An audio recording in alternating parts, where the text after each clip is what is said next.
There are things that our ancestors used to do that never made sense to us.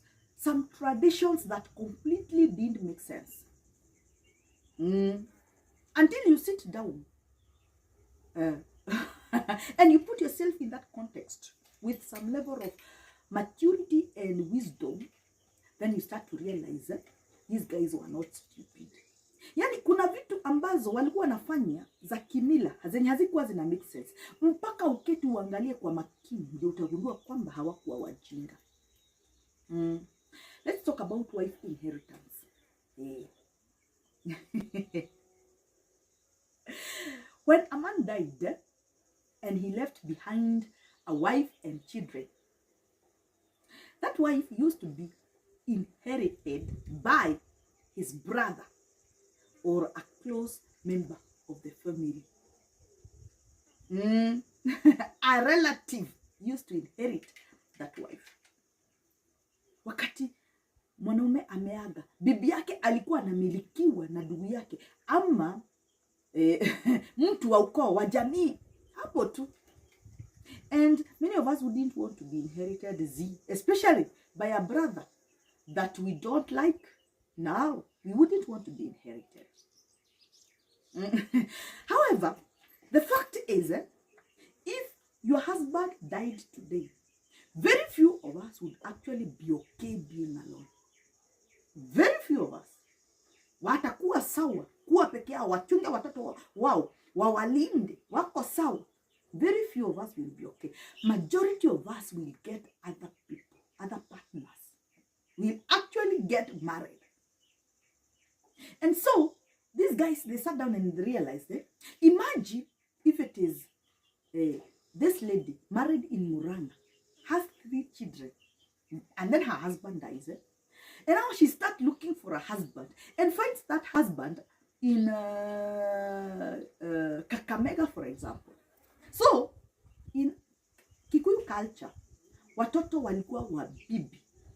Children belongs to their mother. So, she'll go with these children from Murang'a and take them to Kakamega and continue with their lives in Kakamega. And I think this is something they tried to avoid, because I think it is smart that once children are born in a particular place, that their relatives are there, that they get to live among those relatives, the people that are supposed to actually love them, to raise them. Lakini, many of us hatutaki kuolewa na madugu za mabwana zetu, hapana, hatutaki. And including me, I wouldn't want to be inherited. But these guys were not stupid, because they knew that this wife is going to need a man. Many of you will need a man. So they tried to secure that after the husband is gone, there is another husband. Hapa tu kwenye umeolewa. You chose to live here, then continue living here. Then they give you a husband who is going to give you more children, if you want more children, to be intimate with. Wanakupea bwana. Wanakupea bwana. Ndugu yake anakuwa bwana. And it was a way of men being challenged to be responsible, to step up and take care of the children that have been left behind, and the wife too. Because many of you need to be taken care of. Munataka mtu akuwashughulikie. Because nowadays unakuta mtu anajaribu kwenda huko akitafuta bwana, anapata mtoto, anarudi na yeye kwenye aliacho. Sasa hiyo nayo, they didn't want that. Ati useme nilikuwa naenda kutafuta mapenzi, hapana, unapewa mapenzi pale. And they also wanted to ensure that these children, they have people around them, that people who actually care about them. That because you're supposed to care about the well-being of your brother's children. And if you can't, then something is wrong with you. I'm not saying there are people who don't, but you can imagine if they can't care for the children of their brother, what will they do to other people's children who actually are not related to them? Watafanya nini? Kama wako na ugumu kutunza watoto wa ndugu zao, watoto wengine ndio wataweza kutunza. So it is an acceptable norm that you are supposed to take care, to love the children of your brother's children. You're supposed to love them and care for them. So bibi alikuwa bonus. Alikuwa bonus. So wife inheritance was widely practiced. And they had good intention. That huyu bibi anahitaji bwana tupe tu hapa. Si alikuwa amejengewa boma na mzee wake, mtu aendelee kuchunga ile boma. And I'm not saying that hakuna wanaume wataenda waanza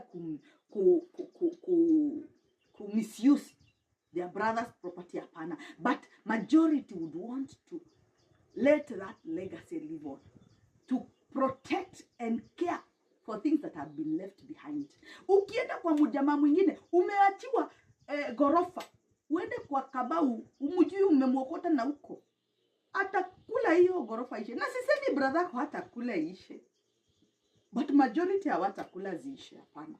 Atataka kuimiliki na kuitunza na kuichunga. Kuna wale sasa wajinga watataka kuimaliza pia, lakini mtu wa nje chances are anataka kuimaliza. So these guys, I think they were smart.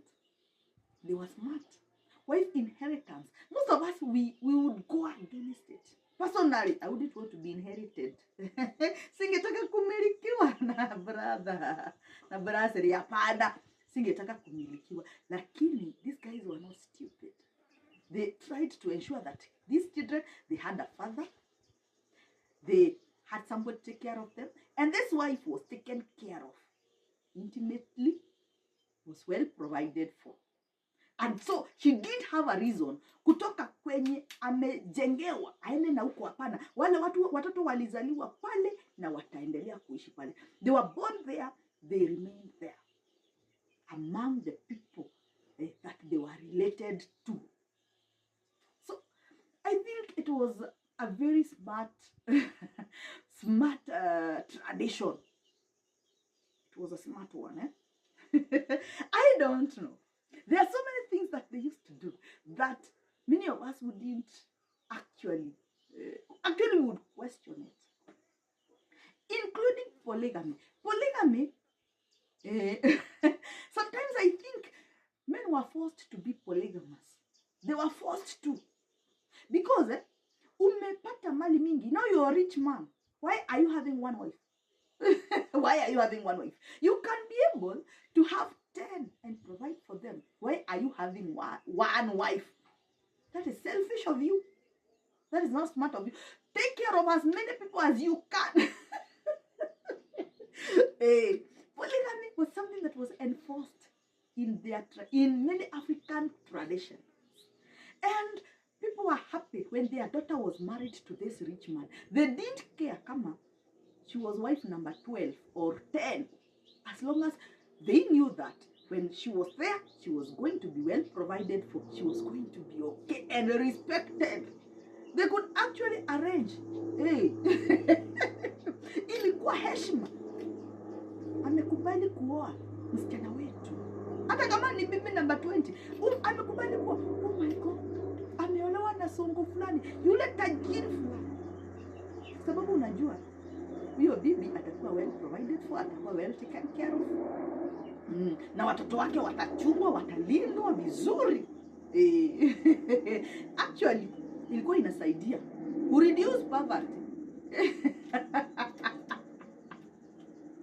Unakuta ule mtu tajiri, ukiwa na tajiri, the richer you got, the more women you took care of, the more children you raised.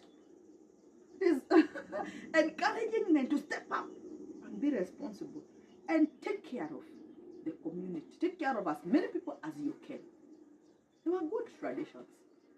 So there are so many traditions that we question. But if we sit and you look at it critically with some level of maturity and wisdom, you realize these guys, they were smart. They were smart people. Our ancestors, they were smart people.